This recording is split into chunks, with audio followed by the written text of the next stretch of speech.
YouTube, how's it going? The Goat House is back with another NFL offseason rebuild. This one for the Indianapolis Colts.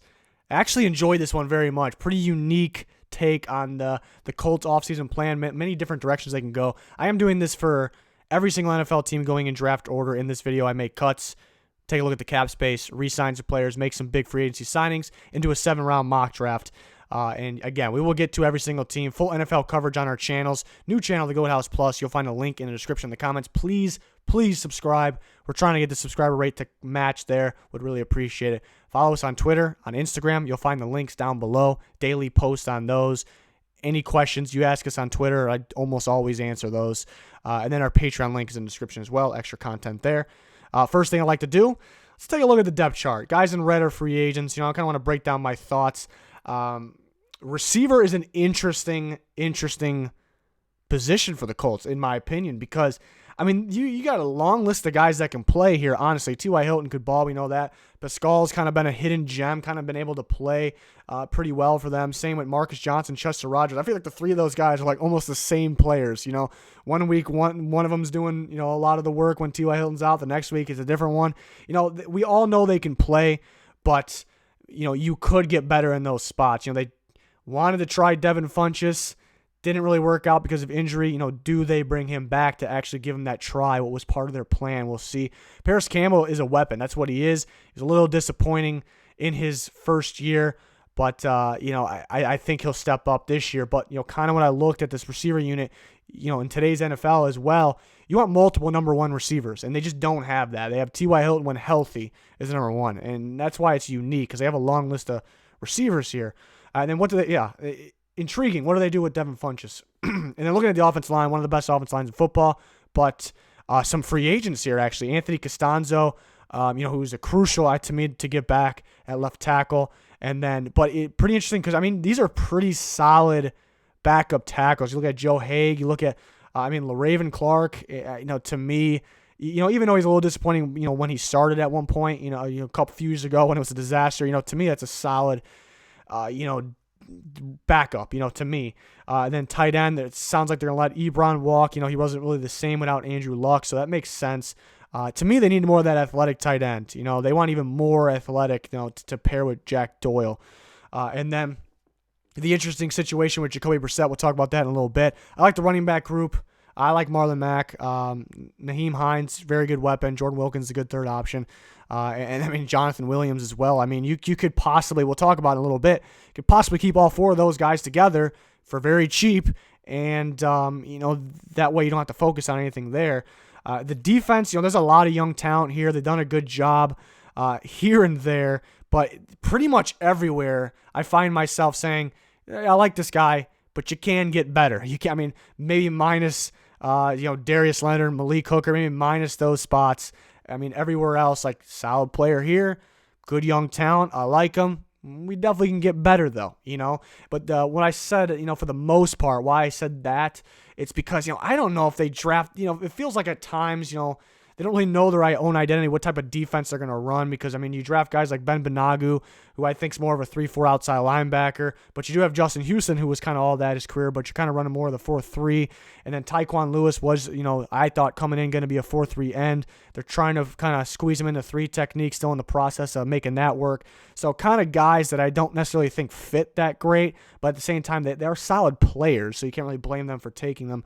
Some solid young talent here. But yeah, I guess that's the good thing.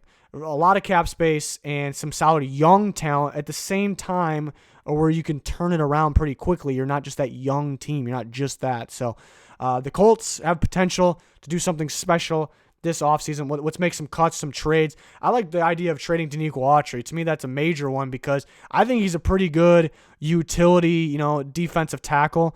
And I think there's teams that could use him, that would trade for him.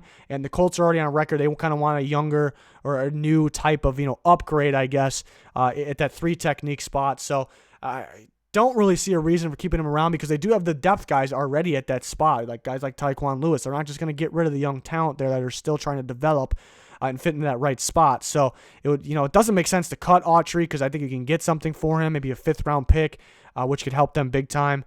So that would make sense, and then save $5.7 million. Brian Hoyer, to me, is a no-brainer. save the $5 million. You don't need him anymore. Margus Hunt, save the $4 million. He was actually good, not this past year, the year before, but he's really aging now. There's just you can't be afraid to get better. Move on from these guys. Let's go get better. We have the cap space. We have the draft picks. Let's go get better. And that kind of goes in. We'll talk about Jacoby Brissett in a second, but kind of goes into kind of the label that Ballard has gotten, mainly from last year. He kind of got that label where he's not a big spender, even though they have big cap space.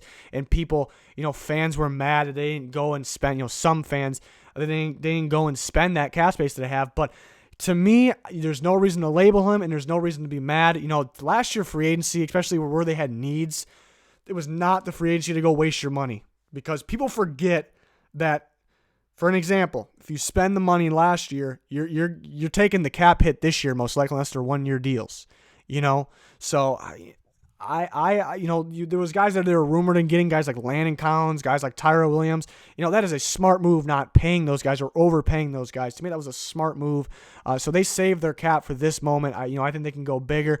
Jacoby Brissett, they'll save around $8 million if they cut him, give or take there. To me, it's not really worth it. Still a young quarterback that could be part of it. If you trade him, that would be worth it. You would save a lot more, but who are you going to find to trade with? That's the question. So, I think I would, and I think they will like to hang on for him for another year. You cut Brian Hoyer. The plan could be Brissett could be the backup for this year.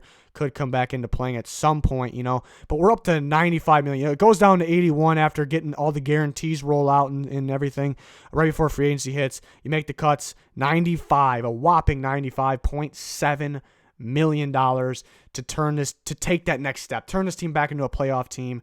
And that's what we'll do here. Re-signing, there's only 2 I have here. Anthony Costanzo is a must re-sign. Left tackle, one of the more important positions in football. You have a proven guy, and I'm always in favor of, you're pretty much as good as your unit. This unit works together, and once they came all together, they started being one of the best in football. You want to get the familiar face back there, left tackle. You have the cap space to do it, so let's not play around here. You got to go get him back. Then Jonathan Williams, extremely cheap. He actually looked impressive. I don't think you want to let him get away, even though you have other running backs, but you have your specific type of running back. So, if it's cheap enough, I don't see why not there. Try to keep him around, give him more of a trial, because he looked better than the 4th running back, so you don't have to spend too big, because it's just one player you have to spend, some decent money on there with Anthony Costanzo. And then the major free agency signings, I like Jadeveon Clowney. I'm one of the, I had him on a couple of these videos because that's who if I'm playing GM for each team, it's who I'm attempting to sign.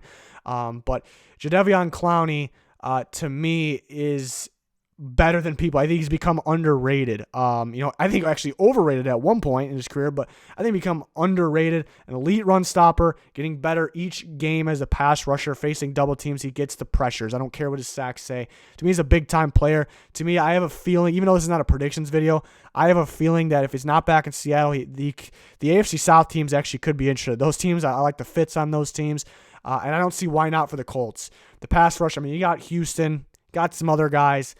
Let's not mess around. We can get a lot better here. We have the money. Let's go get a guy like Jadeveon Clowney. We're going to play the Texans twice a year. I love that idea, him opposite of Houston. You could switch this to a 3-4. You can switch this to a 3-4. Ben Banogu waiting to take over for Houston. I view him as an outside backer in the 3-4. I think the defensive linemen work better in the 3-4. This next guy I'm going to get, these are some major signs here. Shelby Harris had a big-time year for the Denver Broncos. A guy that can play nose tackle, can slide around a little bit. He's going to stop the run. He's going to get after the quarterback and instantly start the D-tackle spot. This defense gets so much better right off the bat with Clowney and Harris, and it's realistic because of the cap space. And then this is the big one. This isn't really the biggest one to me. Clowney is, but it's the most interesting one. Phillip Rivers, I'm going to do it. I actually kind of thought to myself a couple weeks ago when I heard that he could be linked to Indianapolis, I kind of thought right away, no. Rivers, he good team with the Chargers, and he kind of let them down. It was a disaster year. It just, I don't know if anybody should be that interested in signing him, but it's starting to really grow on me, the idea of a 1-year deal with the Indianapolis Colts, a 1-year deal. You have Rivers and Brissett at this point. Rivers' problem was, he tried to be the hero a lot of the time, but it happened to be when he was under extreme pressure. Yeah, the Chargers got the good defense. Yeah, they got some weapons. But the offensive line didn't play too good. He was constantly under pressure, and that's when the mistakes happened. And the Colts have maybe the best offensive line in football, if not top 3 for sure. So that'll be a lot better for him. And just a year ago in 2018, halfway through the season, we're talking about a potential MVP. Yes, an MVP candidate. So it can't hurt with your cap space, and it's only going to be a 1-year cap hit. If we're starting to talk like 3-year deal, we're getting out of hand. But to me, if I'm playing GM, I'm starting to like the idea. He's not going to be your future quarterback, but you can win with him. It could work out. Similar systems.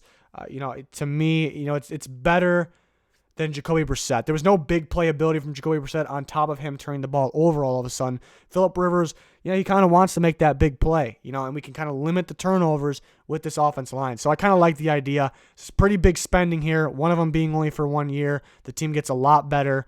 The team gets a lot better in my opinion. You have the ability to do that. And we go on to the draft, and we're actually going to add another quarterback here. We'll talk about in a little bit. I actually took Laviska Shenault with 13. We actually don't see that in a lot of mock drafts with the Colts actually. In this simulator where I'm only manually picking for the Colts, guy like Henry Ruggs was gone. He has potential to be there. I'm a big Laviska Shenault fan. He's actually number 13 on my big board right now, and that's really not why I picked him 13, but, best player available possibly, and a huge need. They need a big-time playmaker. They need a guy that can do it all, and that's Laviska Shenault. You just get him the ball in any way. You can play him in the slot, play him outside. After he has the ball, he's like a big-time running back. We haven't seen him play Wildcat and running back in Colorado. Extreme vision. It's a do-it-all receiver.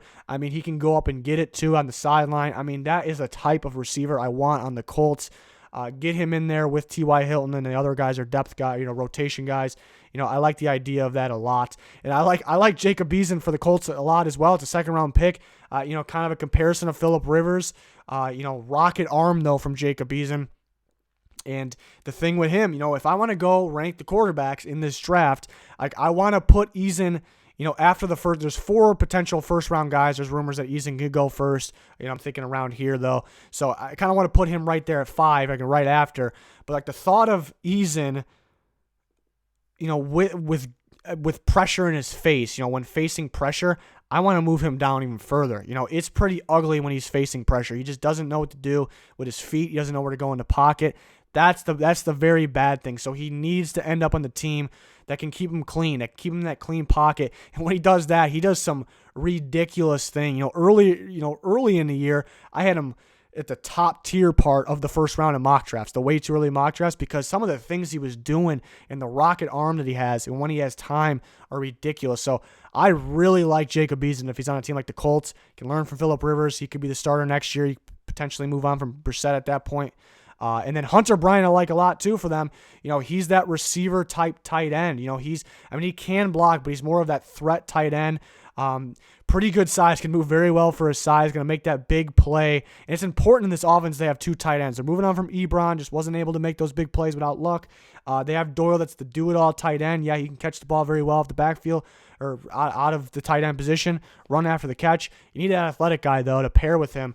And to me, there's really only one that fits the description here in this draft, and you have the potential to get him since you have 2 second-round picks. So Hunter Bryant, I would absolutely love. And, you're upgrading your weapons so much. Shenault, Bryant, you're for the future with Eason.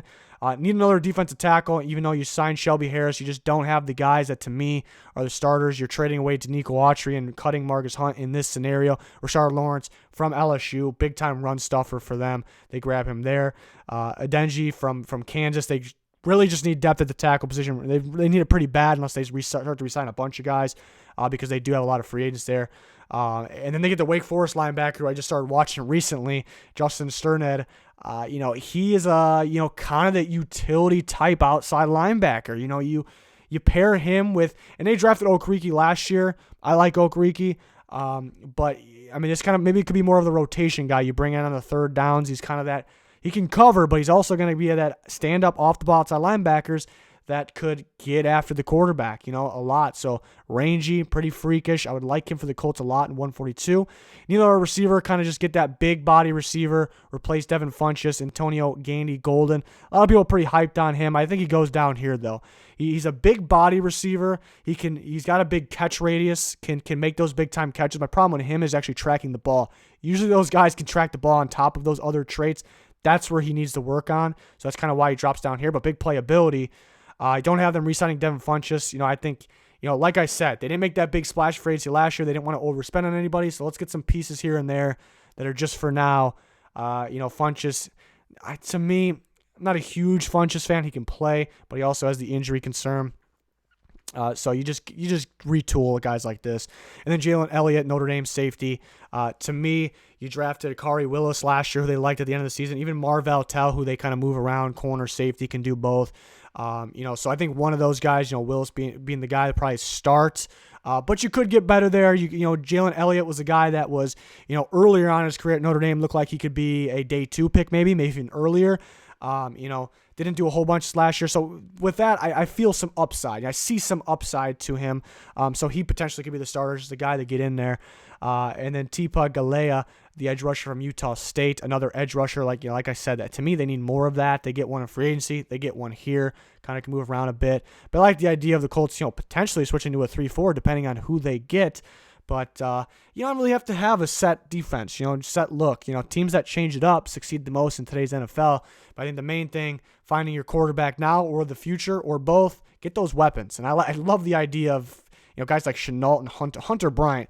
That made me feel good about the Colts in this one. Him with Jack Doyle, I like the fit a lot. It just made a lot of sense to me. I don't know. That was just one of those. Sometimes those happen.